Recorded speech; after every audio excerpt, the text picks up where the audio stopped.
Hello guys, welcome to the Shukla classes. और आज हम बात करने वाले हैं एक बहुत ही इंटरेस्टिंग टॉपिक के बारे में जिसका नाम है डेटा स्ट्रक्चर एंड एल्गोरिदम को कैसे इंप्रूव कर सकते हो आप। तो ये बहुत ही इंपॉर्टेंट टॉपिक है और आपको यहाँ पे फटाफट देखना है और समझना है कि कैसे इंप्रूव कर सकते हो आप डेटा स्ट्रक्चर एंड एल्गोरिदम। ये बहुत ही इंपॉर्टेंट टॉपिक है।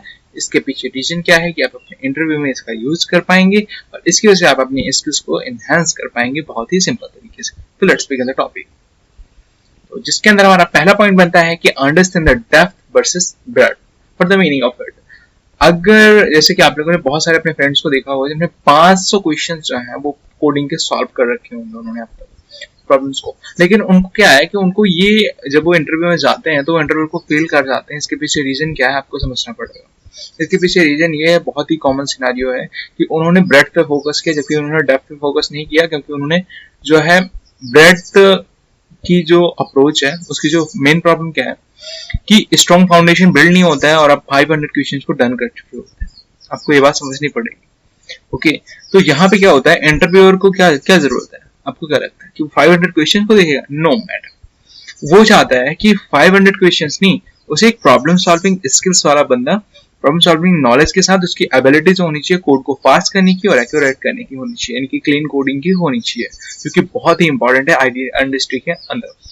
तो यहाँ पे क्या होता है, आपको इन चीजों को डेवलप करने के लिए आपको मैं कुछ स्टेप्स बताता हूँ जिनका यूज करके आप एक सही तरीके से एक काउंटर इंटरेटिव अप्रोच को फॉलो करते हुए इस चीज को डन कर सकते हैं। तो अब देखिए इसको कि कैसे आप इस चीज को फोकस कर सकते हैं। तो focus on less problem not more problems. एक सिंपल से स्टेप क्या है कि आप ज्यादा प्रॉब्लम्स पे फोकस ना करें, यानी 500 प्रॉब्लम्स पे डायरेक्टली फोकस ना करके आप 100 प्रॉब्लम्स पे फोकस कीजिए। और ये 100 प्रॉब्लम्स कहाँ से आइडेंटिफाई होंगी, या 100 प्रॉब्लम्स आइडेंटिफाई करने के लिए आप डिफरेंट बुक्स का यूज कर सकते हैं, आप कुछ वेबसाइट्स का यूज कर सकते हैं जो कि आपके प्रीवियस, जो कि आपके टारगेटेड और मोस्ट इंपॉर्टेंट जो क्वेश्चंस हैं जो कि हमेशा इंटरव्यू में रोटेट होते जा रहे हैं उस पर्टिकुलर टाइम फ्रेम के अकॉर्डिंग, जहां पे जिस टाइम पे आप प्रिपरेशन को कर रहे हैं उस चीज को आप वहां पे चाहिए। आपके पास बहुत सारी वेबसाइट्स हैं, लीड कोड है, इंटरव्यू पिट है, और इसके साथ कोड फोर्सेस और हैकर अर्थ, हैकर रैंक, यहाँ पे बहुत सारे क्वेश्चंस आपको प्रॉब्लम सॉल्विंग के मिल जाएंगे,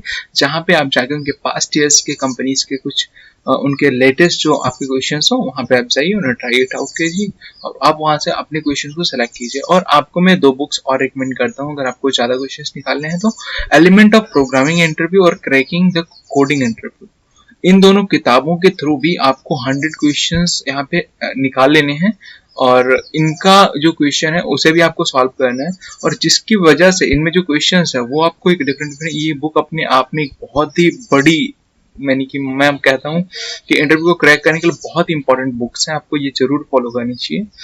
मैं इनका लिंक आपको डिस्क्रिप्शन में दे दूंगा, आप वहां से चेकआउट आउट कर सकते हैं, वरना आप अमेजोन पे जाके या फिर फ्लिपकार्ट पे जाके, जहां पे भी जाएं वहां पे जाके चेकआउट कर सकते हैं, बहुत सिंपल। तो यहाँ पे मेरा जो मतलब है कि आपको डेप्थ में काम करना है, ब्रेड्थ पे काम नहीं करना, 500 क्वेश्चन पे काम नहीं करना है, आपको 100 क्वेश्चन पे काम करना है। 100 क्वेश्चन के बाद आप 500 क्वेश्चन पे जा सकते हो, बहुत ही सिंपल। तो यहाँ पे आपको करना क्या है, आपको जो अप्रोच है, ये डेप्थ वाली में जो बात कर रहा हूँ ये बहुत ही सिंपल है। क्या कि आपको कोड जो है यहाँ पे कैसे चेकआउट आउट करोगे कि आपको डेप्थ में आप काम कर पा रहे हो प्रॉब्लम पे।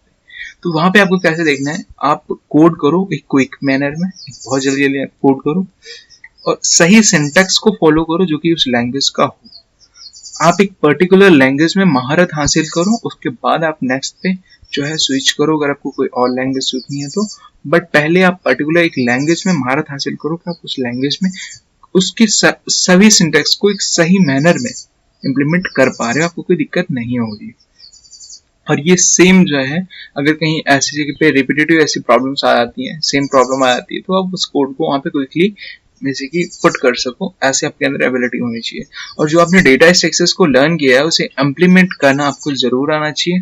आप अपने आप से पूछिए कि मुझे आता है कि नहीं आता, अगर नहीं आता है तो उसे जरूर इम्प्लीमेंट कीजिए। जितने भी डेटा स्ट्रक्चर की प्रॉब्लम्स हैं उसको, जितने भी आप कुछ जानते हैं डेटा स्ट्रक्चर के बारे में, उसे एल्गोरिथम के फॉर्मेट में इम्प्लीमेंट करने की जरूर कोशिश कीजिए।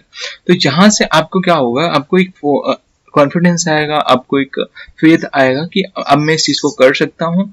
तो कुछ टाइम के बाद आपको पैटर्न समझ में आने लगेंगे कि कोडिंग क्वेश्चन के पैटर्न कैसे होते हैं, उन्हें सॉल्व कैसे कर सकते हैं। तो आप कोडिंग में अपने आप में आपको कॉन्फिडेंस फील होगा। तो कॉन्ग्रेचुलेशन, आपने डेप्थ के पार्ट को यहाँ पे क्रॉस कर लिया है। अगर आपको ऐसा फील होने लगता है तो आपने एक सॉलिड फाउंडेशन या सॉलिड बेस आपका बन चुका है। अब आप किसी भी अगले जो है आपका जो अगला स्टेप है जो उसे आपको जैसे लर्न करना है वो मैं अगले वीडियो में आपको बताता हूँ। तब तक के लिए bye bye, see you in the next video.